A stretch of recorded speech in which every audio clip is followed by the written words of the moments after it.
Okay, hi everyone. I am here to talk about the different models of running a photography business. So whether that's you're focusing on digitals or you want to do in-person sales and focus more on products, either way is fine as long as you run your numbers and you know exactly what you need to charge. Please take a moment and watch my other video on the digitals. This one's going to be the pros and cons to doing in-person sales, but I highly suggest you watch both so you understand the difference between them, the similarities in how they're done or how they need to be priced. And what are the benefits? So before you make a decision, because you make assumptions on which one's easier or better, learn about both. So my other video is on this page as well. So take a moment and watch that if you have a chance. So in-person sales. So this is where you really create a full service experience for your clients. So I used to meet my clients, new clients would email me or call me, we'd set up a session, I'd show up and I'd be standing there, and every family that walked up to me, I would be like, oh, is this the family? I don't know. They look like they're dressed nice, and sometimes they would be and sometimes they wouldn't, and it would be like kind of this awkward moment because I didn't know them. I had emails with them and phone calls with them, but I hadn't met them in person all the time. So, it was kind of weird. And then you jump right into taking pictures of them and you don't have any sense of who they are. And there's ways to get around this. This is actually, I didn't do it this way, but could have. I could have, had a very thorough questionnaire that I sent out so they answered, so I got to know them more, or spent more time on the phone call asking them questions about themselves. It still, to me, does not compare to the in-person meeting. I still send a questionnaire and get to know people through that way, but that's so I have talking points for when I sit down with them, and I already know a little bit about them, but it's still not the same as really sitting with them and seeing and feeling their personalities and meeting the children in person, so that you're a familiar face if you do families and kids, and you're already a familiar face to that child, because some children are really shy and they need that before you jump into taking their pictures. So that was a challenge for me. I felt like there was some sort of disconnect there, some awkwardness sometimes when I shot families for the first time. So the other part of it is that I would send off galleries, or I'd send off people's digital images, and sometimes I wouldn't get any feedback. And it wasn't that they didn't like their pictures, because I might write into these people later on, months later or something, and they'd say, oh, I loved the pictures, but I never knew that because they didn't respond, because life is busy, and they get it. They some may mean to respond and then forget, and some may just get them and be like, oh, we love these, but they don't let you know that. And so that was kind of another bummer for me. Like, okay, I sent them the pictures, I love them, did they love them? I hope they love them, I don't know. So there's that issue as well. And then there was also the fact that I was then going into clients' houses to do future shoots, and I would see my pictures printed on their wall, and they were pictures that they did not print through me, and they print them through various places: Shutterfly, CVS, Target, Snapfish, and I would honestly want to cry sometimes with how bad the pictures looked. It would be one of my favorite pictures that I did from their session, and it would look either too dark or way too bright, or the contrast was off, or the color was off, and there was like a color cast on it, and it was horrifying, because that's my work on someone's wall, and they're saying, oh yeah, Nicole O'Neill took this picture, and somebody who actually has an eye for, if a picture's good or not, is like, why is it so blown out? Why is it so dark? Like, I wouldn't use her. But even just seeing it, it just really made me sad, because I knew what the picture truly looked like, and how beautiful it would look if it were printed on a really quality medium. So that was another thing that was hard for me.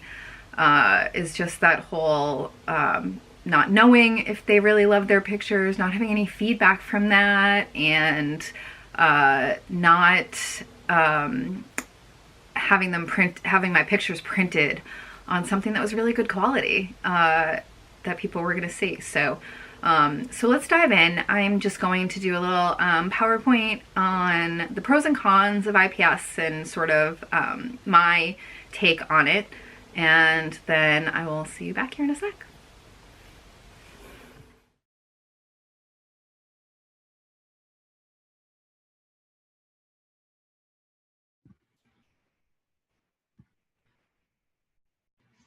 Okay, so let's talk about in-person sales. What is it? So this is more of a full service experience that includes a consult and planning meeting. Usually I do these before I ever book the session. They actually book at the consult and pay their deposit.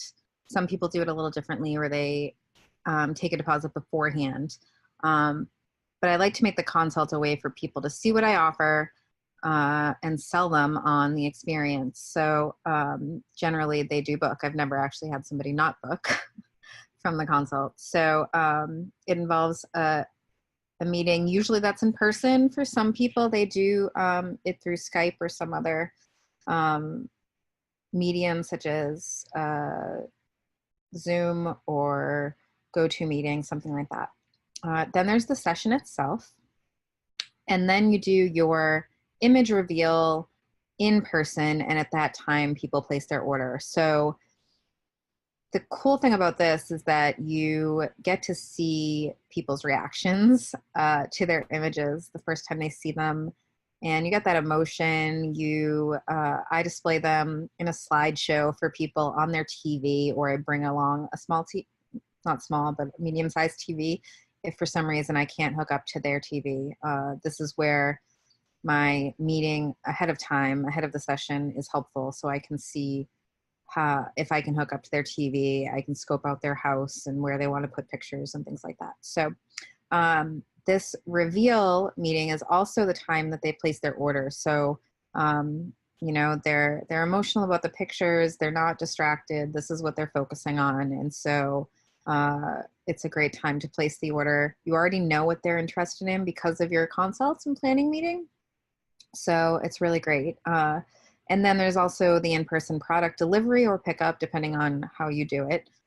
So if you have an office or a studio, then you can make people come to you. I don't have that. I'm on location. So I actually go to people's houses, and I actually prefer that because I feel like they're really comfortable and I get to see their style. I get to see their personalities a little bit more. I feel like because they're comfortable in their own space. But that's, you know, however you want to do it. There's different ways to do it. So the focus is on products usually, but can be digital or a combination. So it just means that you sell in person and you provide a more comprehensive experience. So it doesn't mean that you only sell products or you have to only sell products. It doesn't mean you can't sell digitals. I will talk more about digitals another time and why I don't think they're the best investment for people and why they might not be the best thing for you as well. But, you know, it's really a personal decision.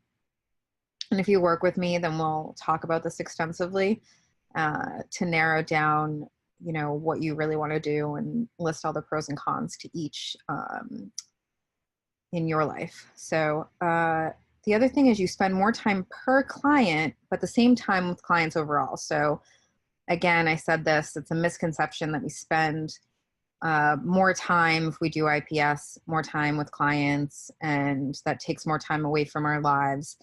It doesn't, because you actually would have less clients to spend more time per client than you would if you did digital, where you have more clients and still spend the same amount of time working with clients. So that's a misconception.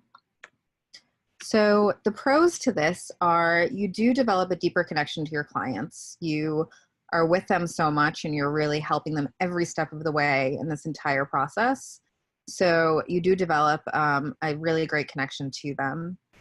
You have quality control. So you know that your pictures are being printed on the best mediums and great quality and you don't have to worry about that, that was a big concern for me. No risk of people stealing from online galleries. So if you put up online galleries and you only sell a limited number, or you include a limited number of digitals, you do take the risk that people are just going to screenshot and take the other ones. Or if you put up online galleries and try to sell products that way, same thing. Don't underestimate that people will screenshot pictures, even if they have watermarks, and will print them. People don't not everybody understands the quality issue, and they think they can just take them if they're online. So you want to be careful with this. I think that if you develop some trust with your clients, then you don't have to worry about it as much, but there always is that risk. There's higher earning potential because of the value of service and products. So while you want to make sure you're charging higher amounts and the right amounts for if you do a digital only model, this does increase value because you're adding a personal service and a really all-inclusive service, as well as products. So there is a potential to actually earn more money by doing it this way. But again, that depends on your numbers and what you're charging to do a digital model as opposed to this as well. So the best way is to really run through your numbers. And my program will actually be really great for this. Cons, so you do have more time per client. So you do have to take less clients. So if you're somebody who just really loves to have a lot of clients and high numbers of clients, then this wouldn't be for you.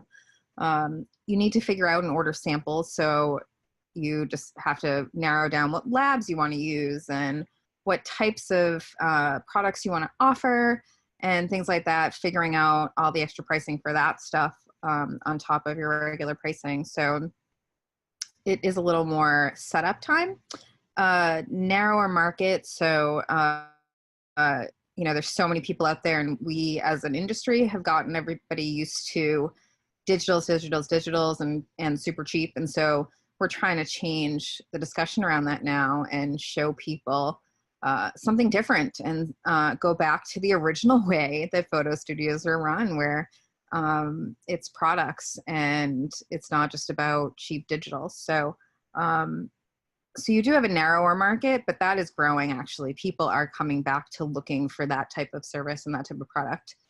However, there's still plenty of people for the digital. So if you are priced correctly and you want to do just the digital, then by all means do it.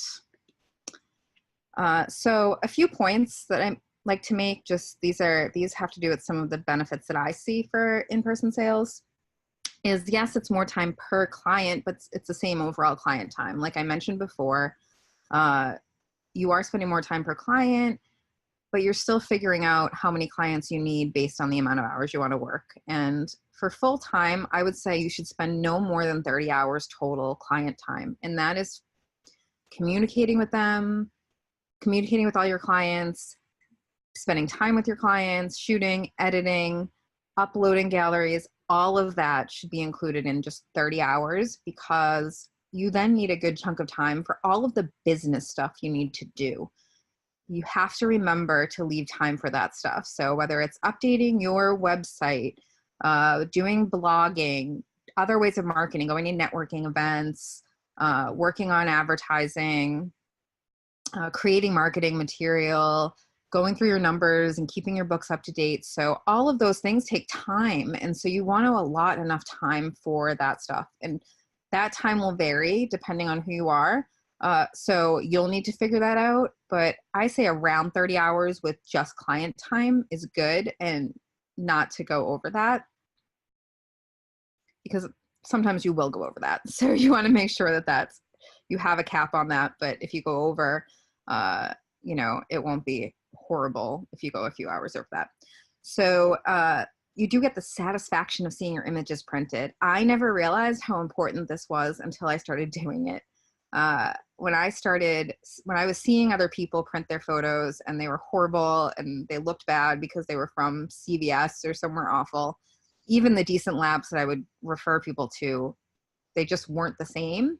And when I started printing my own images and presenting them to clients, I saw such a difference. And it was so great to see not only my work printed on a good quality, but also see the client's reaction to it. So I love that process, and I love seeing how much they love them. So that's a big one for me. Price yourself for great profit, but also great opportunity for upsell. So you're priced for a good profit once you figure out your numbers, but you also have an opportunity to upsell because you can have a wide range of not a wide range of products, but different products instead of just one thing, which would be just digital, or some people, maybe you'd offer just prints. So you want to give yourself the opportunity to make more money. There's nothing wrong with making more money if people are willing to spend it. So don't undersell yourself. You can offer both digital and products with the IPS, like I told you, but value appears higher due to the in-person experience. So I mentioned this before, that you're providing such an in-depth experience that there is a higher value on it. And so people expect to pay more, and that works. That's a benefit to you. So here's just an example of running numbers. So say, and this is just an overview, this gets really specific, and there are steps you need to take and ways you need to do this that are much more in depth. So you run your numbers, and your minimum needed per client is 1,500. This is because you will spend around 15 hours per client. So this isn't in an IPS situation. You'll probably spend less than that, but let's say 15 hours per client. That's if you take a little while to edit, you're a little bit of a perfectionist, you want to figure out all this time. And the reason it's 15 hours is you have that in-person consult, you have the session itself, you have the in-person reveal and ordering, you have ordering the products, editing. Once the products come to you, you package them up nicely so that you can get them to your clients. You deliver them or have them come pick them up. This is all time of yours, plus the travel to and from any of those meetings, or if you have them in your studio or your office, the cleanup and preparation to get ready for them to come, and the cleanup after. So let's say it's about 15 hours per client, and you need 1,500 per client to make your numbers. And you come up with a session fee first, and then higher session fee means less product needed to sell after. So, to reach your ideal number, if you set a higher session fee, then you're closer to that number than if you set a lower one. So say you come up with a $200 session fee. You now have to make an additional $1,300 on product to reach that $1,500. And this is without the cost of the product. So you need to that needs to be your profit, another $1,300. So when you figure out your product pricing by knowing your cost of goods sold, so this is not just your print lab cost. There's a lot more that goes into that. And that will be part of my business bundle and my cost doing business worksheet that's going to be available. And you also need to figure in value. So what is your artwork worth? You need to figure that out as well. You don't want to just pick some random number. And do not just multiply by 3 or a random number. You do not take the lab cost of your product and multiply it by 3. That's not the right way to get to the price you actually need to make. And you're doing yourself a major disservice. You want to keep your cost of goods actually at under 20% of the total price. So again, we go really in depth with this in my coaching programs, workshops, and in the form bundles that I'm going to have available. So you make minimum packages or a la carte items that will entice clients to spend a total of $1,600 or more. That way you reach that goal of $1,500 per client after the cost of your products. So the reason I say $1,600 is you're trying to make $1,300 more in profit to reach your $1,500 goal, but you still have to figure in the cost of the products. So you're actually trying to get people to spend $1,600 or more. So you want to price your packages and your items so that they're enticing for people to spend that much money.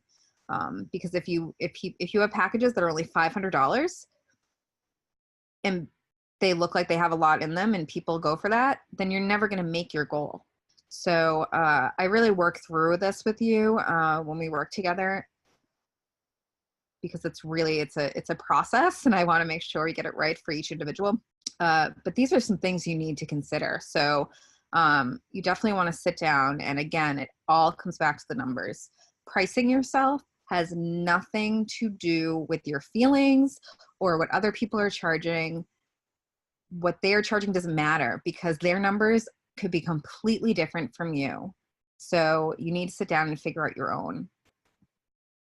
So which one should I choose? Well, you should watch my other video, but this is a really personal decision, and you really need to sit down and crunch the numbers, figure out what your goals are, create a solid business plan, which I can help you with, and then you can figure it out from there.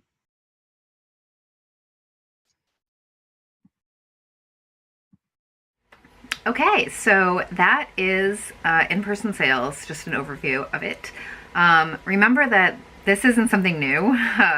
Photography used to be only printed sales. Digitals is actually more new.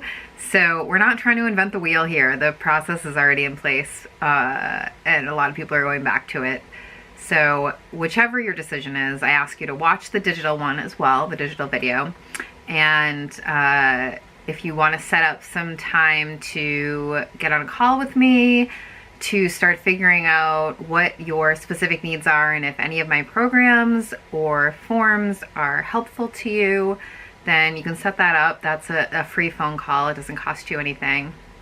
And it might just be an opportunity to find out if even in the future that you want to work with me. So hopefully this helps, and hopefully some of the other videos I'm posting are helping you. And check out my blog and the link below to see the different services that I offer.